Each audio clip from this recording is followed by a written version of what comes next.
Eu sou Mário Persona e essas são as respostas que eu dei aos que me perguntaram sobre a Bíblia. Você perguntou se mulheres poderiam escrever livros, artigos, textos sobre o Senhor Jesus.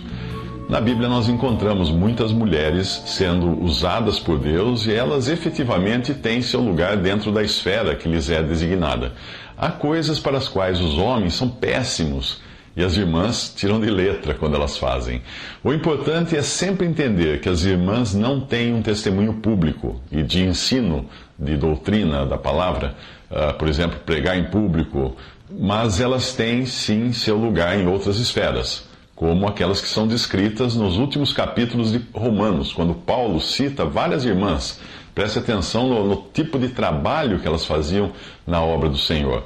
Paulo também diz a Tito para ensinar as mulheres idosas para que ensinem as mulheres novas a serem prudentes, a amarem seus maridos, a amarem seus filhos, a serem moderadas, castas, boas donas de casa, sujeitas a seus maridos, a fim de que a palavra de Deus não seja blasfemada. Só essa lista já manteria as irmãs ocupadas por toda a vida. E perceba que nada aqui inclui doutrina, mas questões ligadas à vida diária, à vida prática, na sua comunhão com o Senhor. Também é bom lembrar que o Senhor escolheu uma mulher, Maria Madalena, em João 20, 17 a 18, para levar a mensagem da ressurreição aos discípulos. Em Atos, nós encontramos Priscila e Áquila ajudando Apolo, explicando mais precisamente o caminho de Deus. Mas repare que não é Priscila quem está fazendo isso, porém Priscila e Áquila. Ou seja, considerando que em outras passagens nós vemos os limites impostos ao ministério das mulheres, aqui ela evidentemente está ajudando o seu marido. E isto não em público, mas em seu próprio lar. O texto que eu vou citar agora, de Faraday, pode ajudar. Ele escreve assim: quanto às mulheres falarem na Assembleia, em qualquer maneira que seja, as Escrituras são claras a respeito. Elas não devem falar, conforme ensina 1 Coríntios 14, de 24 a 45. Esta passagem não deve ser negligenciada por aquelas cujo único desejo é fazer a vontade do Senhor. O capítulo todo dá total liberdade para os santos quando reunidos, desde que tudo seja feito para edificação, o que eu nem preciso dizer que exige a direção do Espírito Santo, sem o qual nada pode ser de proveito ou para a glória do Senhor. A única exceção é: as vossas mulheres estejam caladas nas igrejas, porque não lhes é permitido falar. O mesmo nós encontramos em 1 Timóteo 2,8, onde diz: os homens orem em todo lugar, levantando mãos santas, sem ira nem contenda, seguido das instruções para as mulheres, que do mesmo modo as mulheres se ataviem em traje honesto, com pudor e modéstia, a mulher aprenda em silêncio, com toda submissão, e não permito que a mulher ensine, nem exerça autoridade de homem, esteja, porém, em silêncio. 1 Timóteo 2, de 8 a 15.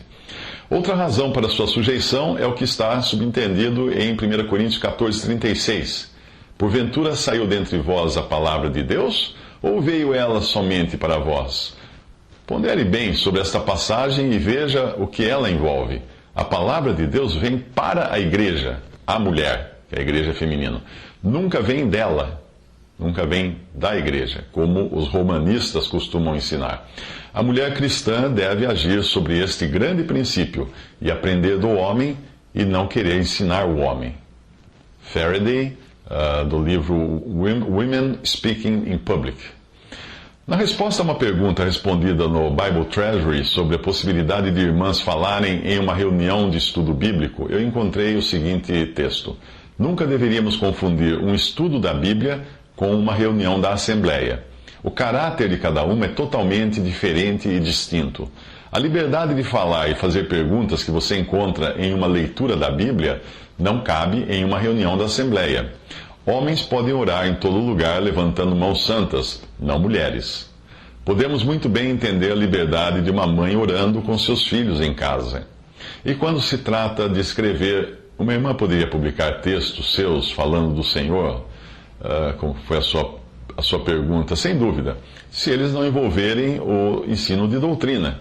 Textos devocionais, biografias, material para crianças e adolescentes, histórias bíblicas, poesia, hinos. Há também o trabalho de redação e edição que muitas irmãs fizeram no século XIX, quando não existiam gravadores, e permitiram que hoje existisse uma biblioteca tão vasta de escritos dos irmãos que congregavam ao nome do Senhor naquele século.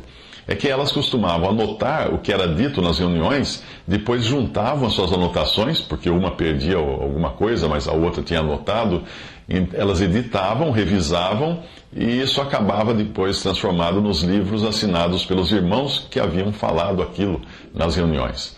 Muitas letras de hinos que cantamos foram escritas por mulheres.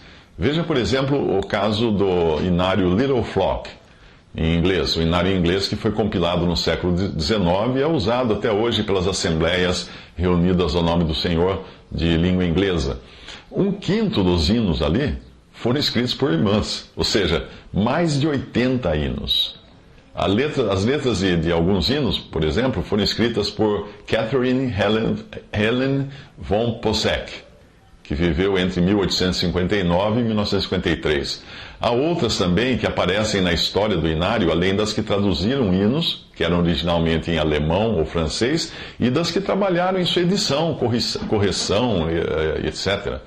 O perigo está sempre em a mulher não se policiar e querer introduzir naquilo que diz ou escreve pensamentos seus de ensino doutrinário que não seriam adequados a uma irmã publicar.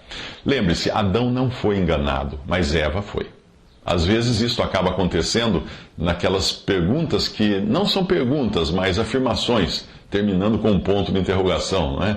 Eu encontro muito disso em palestras, quando abrem no final para perguntas, palestras profissionais que eu faço, quando no final abrem um espaço para perguntas, sempre tem alguém que não tem uma pergunta, não tem uma dúvida, mas ele pega o microfone e faz sua própria palestra como se fosse uma pergunta.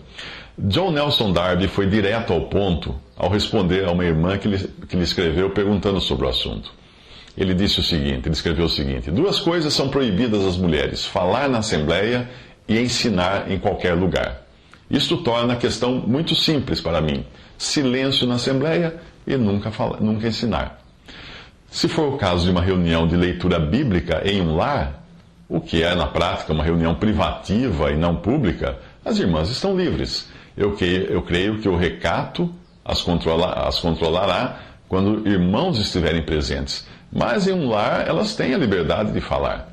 No momento em que os irmãos se reúnem como irmãos reunidos ao nome do Senhor, então o lugar das irmãs é de silêncio, porque o simples fato de fazerem uma pergunta pode esconder o ensino.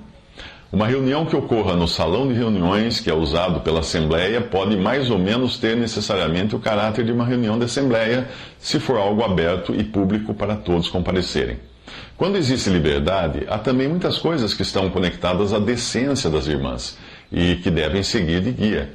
Não vos ensina, a palavra diz, não vos ensina a mesma natureza, escreve o apóstolo, e tudo está maravilhosamente em seu lugar. As mulheres tiveram seu belo papel nos evangelhos e mesmo nas epístolas.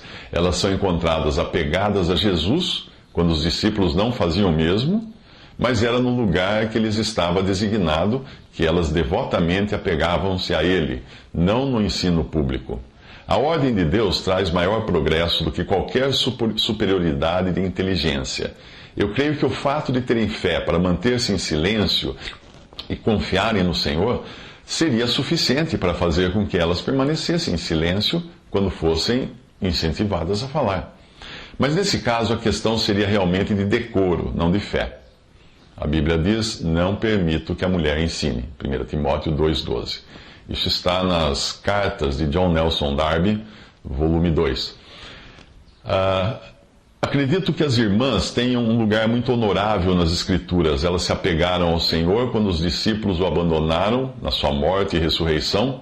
São elas, e não os apóstolos, que nós encontramos. E durante a sua vida, eram elas que lhe ministravam em suas necessidades. Além disso, o apóstolo, no final de Romanos, concede a elas o mais elevado testemunho. Mas o Senhor nunca as enviou a ensinar ou pregar. E mais tarde, os apóstolos as proibiram terminantemente de exercer a mesma autoridade do varão. Tudo é maravilhoso quando em seu próprio lugar. Se elas estiverem se ajudando mutuamente, não vejo como impedir que elas falem ou ensinem umas às outras. Ou pode ser o caso de estarem explicando as Escrituras no sentido do Evangelho a mulheres ignorantes e inconversas, mesmo quando muitas delas estiverem presentes. Mas ensinar nas reuniões, ainda que entre elas próprias, entre elas mesmas, me parece contrário às Escrituras. O lugar onde isto é feito realmente não faz diferença, mas sim as circunstâncias. Trata-se de um local de ensino, e é impossível eliminar este significado. Qualquer coisa que as coloque no lugar de ensinar, as coloca na posição de erro, e isto não vem de Deus. O que lhes concede honra é um espírito manso e quieto, que é precioso diante de Deus, conforme 1 Pedro 3, versículo 4. Isso aí o John Nelson Darby também escreveu no volume 3 de seu livro de cartas.